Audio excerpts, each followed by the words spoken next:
I bet you're just dying to know how you did.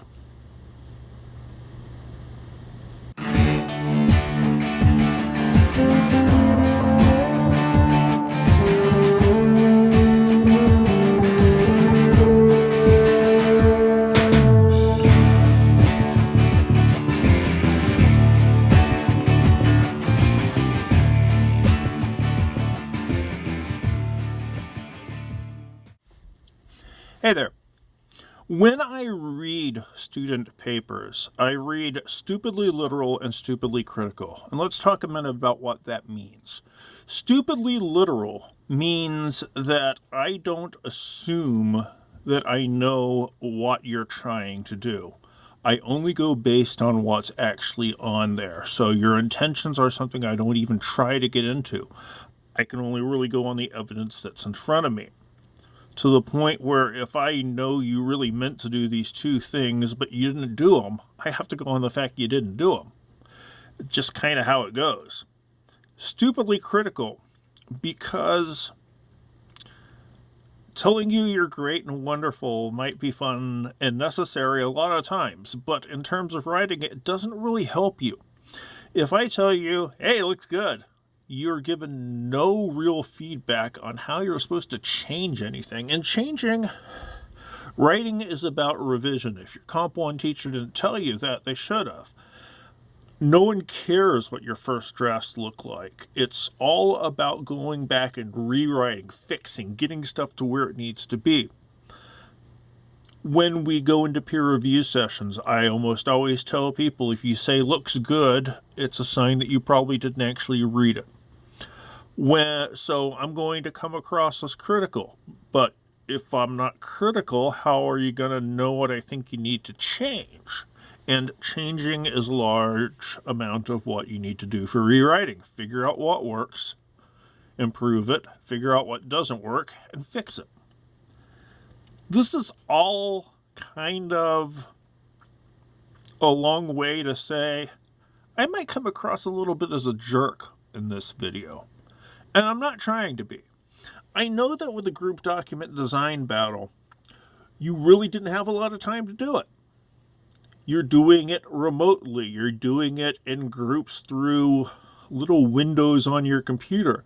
And these are far from ideal situations. Based on the situation, you guys did a really good job, all of you. No one phoned it in, and that's an important thing. But the goal here is to give you concrete ideas on how to fix things. Not only these documents, we will be going back over them and you'll have another opportunity to make them look better, but also how to apply these lessons to your own writing. You're going to see how I look at writing. And if I'm pointing out something on these documents, you might want to pay extra attention on your own. So don't take this as if I'm being a mean jerk, because I'm certainly not intending it that way. I'm doing my best to be as helpful as I possibly can. And if that means I have to point out a lot of things that look wrong to me, well, take it in the spirit which it's given. We're going to start off with the education one. Now, this is a fairly predictable font. I don't know if it's in fact Times New Roman, but it doesn't seem to be very far off of it. It spills over onto the second page, and there's really not enough to justify it spilling over to that second page. When you have a document that doesn't want to cooperate in terms of page length, you can either change the formatting around, or you can figure out what information can be cut. A tight one-pager is better than trailing off and making me turn to a second page only to show me 2 lines. Think about it this way. The last thing the person who looks at this application is going to see is that second page with only a few lines, and there's going to be an overwhelming awareness of this massive amount of blank space working for them. Which blank space? Empty space? They have the headings in a larger font, which is nice, but they're the same font that the body text is in, so the visual distinction could run a lot higher. For whatever reason, the bullets here aren't indented. They're not hanging indented.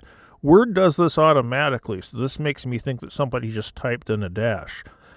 Word would have put this all at hanging indents, which would have made the separation between bullet items a lot easier to distinguish.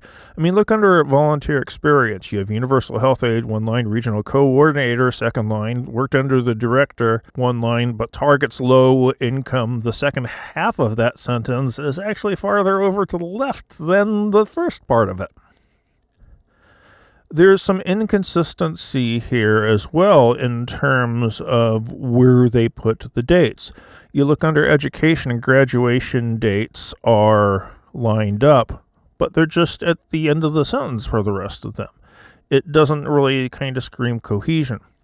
There's also, within each of the blocks of information, there's a lot of stuff crammed together. There's no visual distinction in education between Delmarva State University and North Maryland University, even though those are two separate degrees. There's no break there. So it kind of, at a glance, looks like one item instead of like two items. If you've got 2 degrees, you want them to realize you have 2 degrees. Environment. Environment goes color-coded, and there's nothing wrong with going in colors, and this is one that certainly has a little bit of visual pop. But it's still in the same font rather than giving the reader an extra level of contrast, and contrast helps spell out the organization for the reader. They put some information in a very light gray font. If the person who's looking at applications sees that, they might not notice the Beach City, Maryland, or the Maryland Health Aid. It's not as easy to see as you'd think. Actually, I just kind of realized that once you hit volunteer experience, you go to a completely different body font than you started off with. And you want consistency in organization. Organization doesn't mean anything if you change it halfway through. You need to be consistent with that, because this kind of looks like someone didn't do the work to make a consistent whole. There's also a lot of blank space on page 1 over to the right, and that's going to leave the impression of emptiness on the reader. There's sometimes where you want blank space. You obviously don't want to cram everything way close together, but this looks like space that could have been used for other things. And then it trails off on the second page. Technology. There's an organizational scheme going, and it's delineated by the lines on the page. Cool, fine. The problem here, though, is it's not necessarily a consistent. You have education over on the left-hand side, and the stuff is crammed in very close together with no bullets, no indentation, none of that. And education is a fairly important part of getting a job, particularly one of these kind of jobs. I am assuming, seeing as this person worked in the medical industry. It's certainly something you want to stress a lot more than putting in a sidebar. To fit all of this on a page, one, I like the fact that they're indenting stuff underneath the dates. I mean, you get under volunteer experience March 2008 to the present, and everything else is indented underneath it. That does provide a certain level of visual distinction. However, this person, in order to fit everything onto one page, this group kind of went for a very tiny font. And again, I'm old. This is going to make my eyeballs bleed. You notice that objective is in a different body font than everything else? And we haven't touched on the same headings being in a serif font instead of a sans serif font.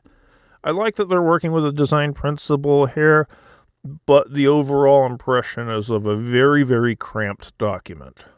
Transportations. They put a shape at the top. Cool. I don't know what happened to the text underneath it. It looks kind of broken up and hard to read.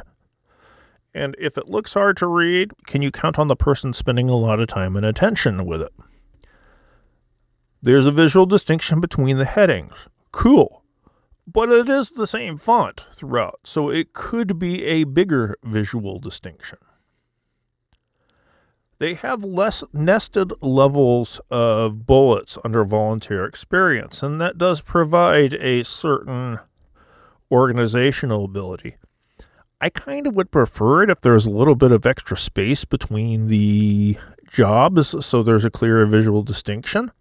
Because you got Universal Health Aide, Beach City Chapter, Toledo, Ohio, Regional Coordinator and Chapter Co-Founder. These all go together, but why are they on the same level?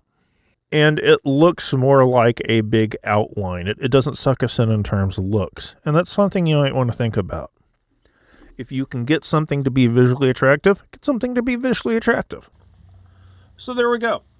Again, don't hate me on this one. I'm just trying to help. Don't take any of this personally. This was an assignment where you couldn't give it your full attention and had to work with people remotely, and that all makes it really difficult. But just take the comments and try to learn from them.